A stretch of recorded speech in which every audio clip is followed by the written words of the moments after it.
तो अगर ये स्मोक चेक डोर्स लगे होंगे तो फायर एक कंपार्टमेंट से दूसरे में नहीं होगा। अब 8-10 टन की गाड़ी चलेगी कैसे उस पर, उन खड्डों पे क्या हाल कर रखा है?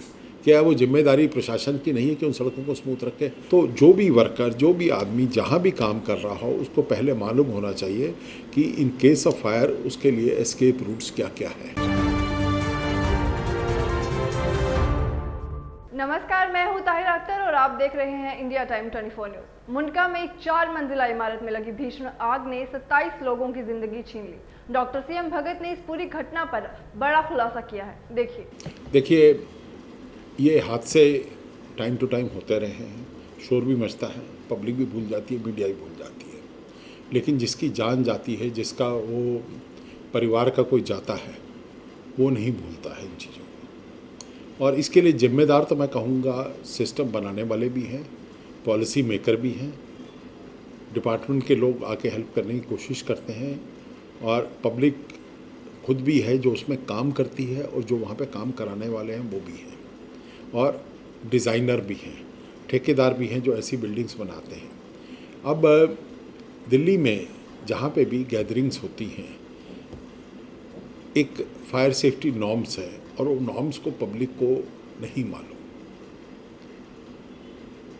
एक ठेकेदार 20 बाई 20 उस पर कमरे पे वो कॉलम बना के और बिल्डिंग बना देता है और फ्लैट कर देता है, लेकिन एक इंस्टीट्यूशनल बिल्डिंग के लिए कुछ नॉर्म्स है, वो नॉर्म्स को समझना होता है कि 2 मीटर या 2.5 मीटर का स्टेयर केस होना चाहिए, मिनिमम 2 फायर एग्जिट्स होने चाहिए किसी भी उसमें फ्लोर पे। अगर एक ही फायर एग्जिट है और वो अगर उसमें आग लग जाती है तो आदमी बाहर कहाँ से निकलेगा? तो second side should be clear. फिर वो क्योंकि सेकंड साइड की स्टेयर केस ज़्यादा यूज़ नहीं होती तो उसको गोडाउन बना देते हैं, उसमें माल रख देते हैं, और क्योंकि चोरियाँ होने का डर होता है इसलिए उसमें ताला भी लगा देते हैं। जब ताला लगाए तो सेकंड एस्केप रूट ब्लॉक हो जाता है। तो ये कई चीज़ें हैं, पर मेरे हिसाब से एक इस वक्त एक सीरीज़ होनी चाहिए जिसमें सेफ्टी नॉर्म्स के बारे में, बिल्डिंग डिज़ाइन के बारे में आदमी को मालूम होना चाहिए। हम होटल में किसी में जाते हैं, आप लोग देखा होगा, छोटा हो बड़ा हो, हर एक के कमरे के दरवाजे के पीछे एस्केप रूट लिखा होता है, और लिखा होता है यू आर हेयर। हम में से कितने लोग देखते हैं उसको? हम लोग नहीं देखते, क्योंकि हम सोचते हैं हमारे साथ कोई दुर्घटना नहीं हो सकती है, लेकिन ये दुर्घटना तो किसी के साथ भी हो सकती है। तो जो भी वर्कर, जो भी आदमी जहाँ भी काम कर रहा हो, उसको पहले मालूम होना चाहिए कि इन केस ऑफ फायर उसके लिए एस्केप रूट्स क्या क्या है। क्या वो बंद तो नहीं किए गए? बंद किए गए तो आप मैनेजमेंट को बताइए। हो सकता है मैनेजमेंट आपको धमकी दे, लेकिन सेफ्टी तो आपकी है। ये हादसा होने के बाद क्या हुआ है? बिल्डिंग का ओनर भाग रहा है, उसको अरेस्ट हो गया है, मरने वाले मर गए, परिवार वाले रो रहे हैं, कोई एक कंपनसेशन अनाउंस कर रहा है, कोई दूसरा कर रहा है, पॉलिटिकल भी इसमें वो किया जा रहा है, but that is not the solution. Solution है कि लोगों को मालूम होना चाहिए। तो उसमें बेस्ट होता है कि अथॉरिटीज़ शोर मचाने की बजाय, या उसमें होता क्या है कि जब रूल्स ये बनते हैं ना, तो ये मीन्स ऑफ करप्शन बन जाते हैं। ये मेरा एक्सपीरियंस है कि जब रूल्स को ज़्यादा स्ट्रिक्ट किया जाता है, it becomes a means of corruption, और वो करप्शन होने से क्या होता है कि लोग फिर उसको बाईपास करते हैं, और उस सिस्टम फायर एनओसी नहीं था, फायर एनओसी नहीं था, हम सुन रहे हैं, पर फायर एनओसी क्यों नहीं था? बिल्डिंग बनाते वक्त क्यों नहीं उसकी क्लियरेंस ली गई? जब एमसीडी में ये नक्शे गए या नहीं गए, ये भी एक मुद्दा है। और क्या 2-2 मीटर के स्टेयरकेस थे, या जितना बड़ा एरिया, हर 30 मीटर के बाद एक एस्केप होना चाहिए कहीं ना कहीं। अगर मेरे को अपना घर का करना है तो मैं उसमें क्या सेफ्टी प्रिकॉशन लूँगा, या मेरी वर्क प्लेस है तो मैं एक तो एस्केप रूट पे बहुत जोर देता हूँ कि there should be adequate escape route. दूसरा smoke alarm, fire alarm. Smoke alarm और फायर अलार्म दोनों ही ज़रूरी हैं। फिर बेसमेंट में और क्रिटिकल एरियाज़ में फायर हाइड्रेंट्स ज़रूरी हैं जो कि ऑटोमेटिकली कनेक्टेड हो। अब इन लोगों ने क्या किया है कि सडनली ना वाटर टैंक की कैपेसिटी इतनी बढ़ा दी, 1 लाख लीटर। अब जहाँ नहीं बन सकता वो कहता आदमी किसी तरह मैं लाइसेंस मुझे मिलना नहीं तो मैं वैसे ही काम चलाता हूँ।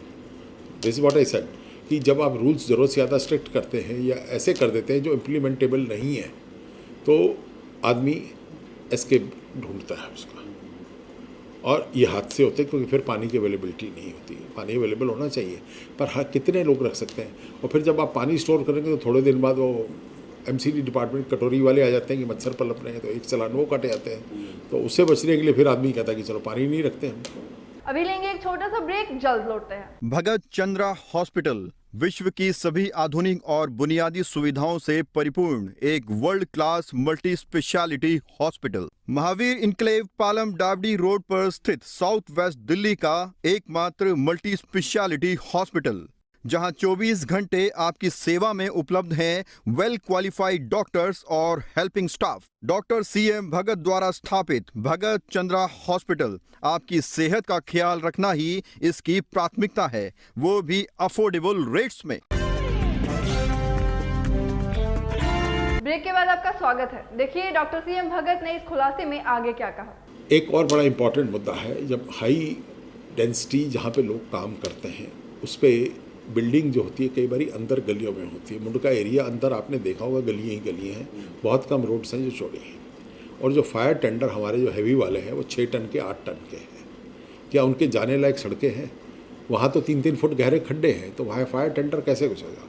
हाँ, एक मीडिया रिपोर्ट बाद में जरूर बन जाती है कि फायर टेंडर देर से पहुँचा, पर अब 8-10 टन की गाड़ी चलेगी कैसे उस पर, उन खड्डों पर क्या हाल कर रखा है? क्या वो जिम्मेदारी प्रशासन की नहीं है कि उन सड़कों को स्मूथ रखे और फैक्ट्री वाले भी उसको थोड़ा सा एफर्ट करके उसको ठीक करें? क्योंकि वहाँ पे सारी फैक्ट्रीज आपने देखा है बड़ी गलियों के अंदर है उस एरिए में, मैंने भी देखी हुई हैं। पीछे जब ऑक्सीजन क्राइसिस हुआ था मैं कई चक्कर लगाए थे उधर। तो रोड का साइज़ बड़ा इंपॉर्टेंट है कि जितने भी बड़ी बड़ी बिल्डिंग्स और जहाँ पर ज़्यादा लोग काम करते हैं वहाँ पर एक्सेस होनी चाहिए। और फिर उसके बाद आ जाता है आग लगने पर क्या करना है। एक तो हमने बताया कि इन्फॉर्म करना है एज अर्ली एज पॉसिबल। दूसरा इवैक्यूएशन के लिए एग्ज़िट गेट मालूम होंगे तो करेंगे, यूज़ करेंगे। और स्मोक अगर ज़्यादा हो रहा है, आग आपके नीचे है, तो नीचे जाने की कोशिश नहीं करिए, छत पे जाइए। क्योंकि बीच के फ्लोर्स में अगर छत पे नहीं जाते तो जो डेथ होती है स्मोक के घुटन से होती है।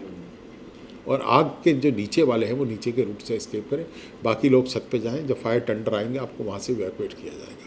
ऊपर से जंप करने की कोशिश नहीं करें, क्योंकि 3-4 मंजिल से जंप करेंगे तो डेथ होने के चांसेस ज़्यादा है। जो जब गर्मी ज़्यादा होती है तो हम इलेक्ट्रिकल ओवरलोड करते हैं, AC ज़्यादा चलते हैं, सारे AC चलते हैं।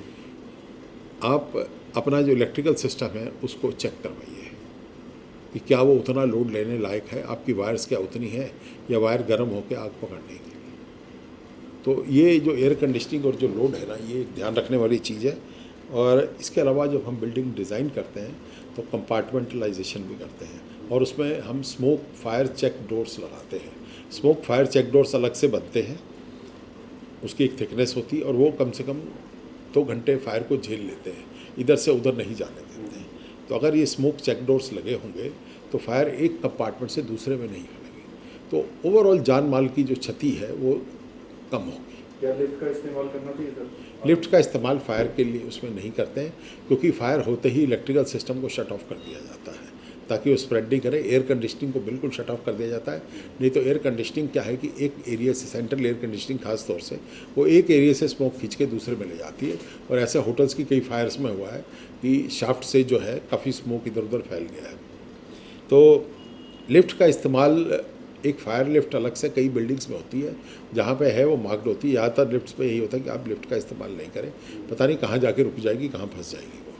तो best is to find a staircase, ठीक है ना। और इसके अलावा और भी कई मॉडर्न डिवाइसेस आई हैं पर वो प्रचलित नहीं हुई हैं, जैसे कि गैस फिल्ड रैम्प की एक ट्यूब सा स्ट्रक्चर है, आपने ऊपर बांध दिया और उसको फेंक दिया नीचे और लोग उस पर फिसलते हुए नीचे आ गए, जैसे बच्चों के झूले से फिसलते हुए आते हैं। तो ऐसी चीज़ें बड़ी बिल्डिंग्स में अवेलेबल करानी चाहिए और डिपार्टमेंट के भी थोड़ा सा इन चीज़ों को इंकरेज करना चाहिए। हमने भी वीडियोस देखे हैं, मैंने एक्चुअल में नहीं देखा, पर ये होना चाहिए। और फिर हैंडीकैप लोगों को हायर फ्लोर्स पे थोड़ा सा संभल के रहना चाहिए, क्योंकि उनके एस्केप में सबसे ज़्यादा दिक्कत आएगी। बाकी लोग तो भाग के निकल जाएंगे, लेकिन जो हैंडीकैप्ड हैं वो थोड़ा सा दिक्कत आएगी, तो वो भी देखना है उन चीज़ों को। हम इस घटना पर मंथन करके या रिसर्च करके या संवेदना प्रकट करके उन 27 लोगों की जिंदगी वापस तो नहीं ला सकते, लेकिन इससे कुछ सीख जरूर सकते हैं ताकि ऐसी घटनाएं दोबारा ना हो। इस खबर में फिलहाल इतना ही। देश और दुनिया की बाकी तमाम बड़ी खबरों के लिए देखते रहिए इंडिया टाइम 24 न्यूज। खबरों से खबरदार रहने के लिए चैनल को सब्सक्राइब करें और प्रेस करें बेल आइकन।